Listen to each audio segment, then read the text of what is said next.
In nomine Patris et Filii et Spiritus Sancti. Dominus vobiscum.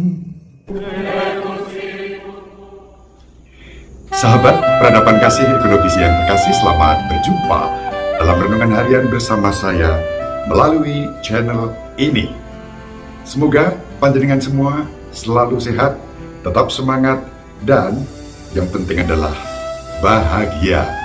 Kebahagiaan yang bersumber dari Tuhan yang mengasihi kita. Hari ini kita akan merenungkan Injil Lukas bab 20 ayat 27 sampai 40. Mari kita awali perjumpaan kita dengan bersatu di dalam doa. Ya Allah Bapa yang Maha Pengasih dan Penyayang, kami bersyukur kepadamu sebagaimana diwartakan Yesus Kristus Putramu pada hari ini. Engkaulah Allah kehidupan dan bukan Allah kematian. Engkau mengundang kami untuk mengalami kehidupan yang dipenuhi oleh kasih-Mu yang berlimpah, yang Kau nyatakan dalam diri Yesus Kristus Putramu. Semoga firman yang kami renungkan pada hari ini membuat kami semakin diteguhkan dalam iman, harapan, dan kasih kepadamu. Dalam nama Yesus Kristus Putramu yang hidup dan berkuasa bersama Dikau dan Roh Kudus, kini dan sepanjang segala masa. Amin. Mari kita baca Injil Lukas bab 20 ayat 27 sampai 40. Pada suatu ketika datanglah kepada Yesus beberapa orang Saduki yang tidak mengakui adanya kebangkitan. Mereka bertanya kepada Yesus, "Guru, Musa menuliskan untuk kita perintah ini.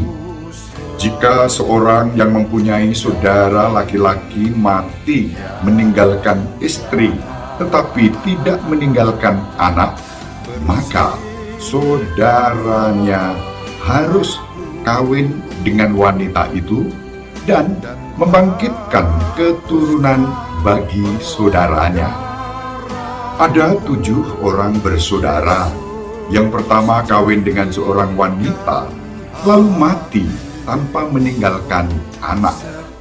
Lalu wanita itu dikawini oleh yang kedua dan oleh yang ketiga, dan demikianlah berturut-turut oleh ke-7 saudara itu.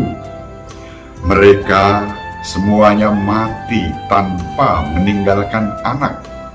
Akhirnya perempuan itu pun mati.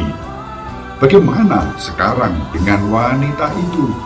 Siapakah di antara orang-orang itu yang menjadi suaminya pada hari kebangkitan? Sebab ke-7-nya telah beristrikan dia." Berkatalah Yesus kepada mereka, "Orang dunia ini kawin dan dikawinkan, tetapi orang yang dianggap layak untuk mendapat bagian dalam dunia yang lain itu dan dalam kebangkitan dari antara orang mati tidak kawin dan tidak dikawinkan. Sebab mereka tidak dapat mati lagi. Mereka sama dengan malaikat-malaikat dan menjadi anak-anak Allah karena mereka telah dibangkitkan." Tentang bangkitnya orang-orang mati, Musa telah memberitahukannya dalam Nas tentang semak duri, di mana Tuhan disebut Allah Abraham, Allah Ishak, dan Allah Yakub. Ia bukanlah Allah orang mati, melainkan Allah orang hidup, karena di hadapan Dia semua orang hidup. Mendengar itu, beberapa ahli Taurat berkata, "Guru, jawabmu itu tepat sekali." Maka mereka tidak berani lagi menanyakan apa-apa kepada Yesus. Demikianlah sabda Tuhan. Terpujilah Kristus. Sahabat peradaban kasih ekologis yang terkasih, Injil hari ini mewartakan kepada kita Yesus yang mewahyukan Allah Bapa bukan sebagai Allah kematian, melainkan Allah kehidupan.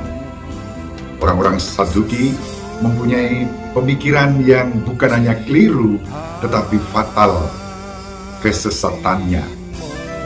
Mereka beranggapan kalau ada kebangkitan badan atau kebangkitan orang mati, lalu kalau ada orang yang menikah dengan 7 pria, seorang perempuan dikatakan begitu, yang dipakai oleh orang-orang Saduki untuk mempertahankan pendapatnya itu dengan mengajukan pertanyaan dan contoh kepada Yesus, tetapi pertanyaan dan contohnya saja sudah keliru. Sahabat peradaban kasih ekologis yang terkasih, terhadap orang Saduki yang mempunyai pikiran seperti itu, Yesus menunjukkan jati diri Allah sebagai Allah kehidupan.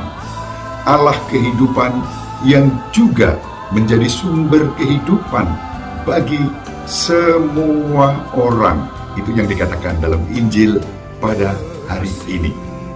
Allah adalah sumber kehidupan kita semua. Siapapun kita, bahkan apapun agama dan kepercayaan kita, Allah menjadi sumber kehidupan yang layak untuk dipuji, disembah, dan dimuliakan.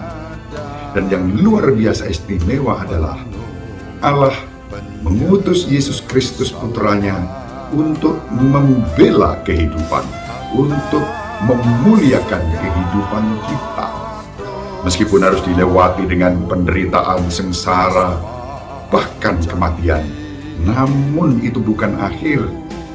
Yang utama adalah kebangkitan Kristus dan kehidupan yang diwartakan kepada kita.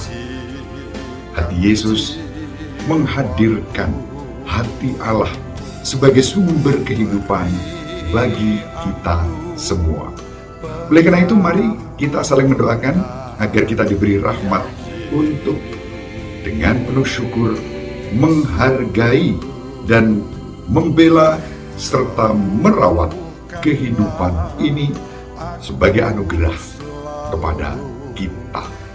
Mari kita saling mendoakan agar kita diberi rahmat untuk dengan penuh syukur dan sukacita berserah percaya kepada Allah sebagai sumber kehidupan kita dalam Tuhan kita Yesus Kristus Sang Penebus semua orang, untuk tanda kasih Allah yang juga adalah sumber kehidupan bagi semua orang. Dengan harapan itu, mari kita bersyukur dan bergembira. Ibu Maria selalu mendoakan kita, Bapak Yusuf merestui kita dengan keheningannya. Semoga panjenengan semua, sahabat peradaban kasih ekologi yang terkasih, bersama seluruh anggota keluarga dimanapun berada, dibimbing, dilindungi, dan diberkati oleh Allah yang Maha Kuasa, Bapa dan Putera dan Roh Kudus.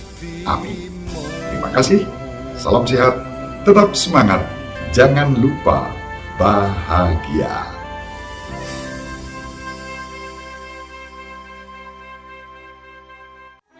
Sahabat peradaban kasih yang terkasih, sampai jumpa pada episode berikutnya. Terima kasih atas kebersamaan kita. Salam peradaban kasih ekologis berkah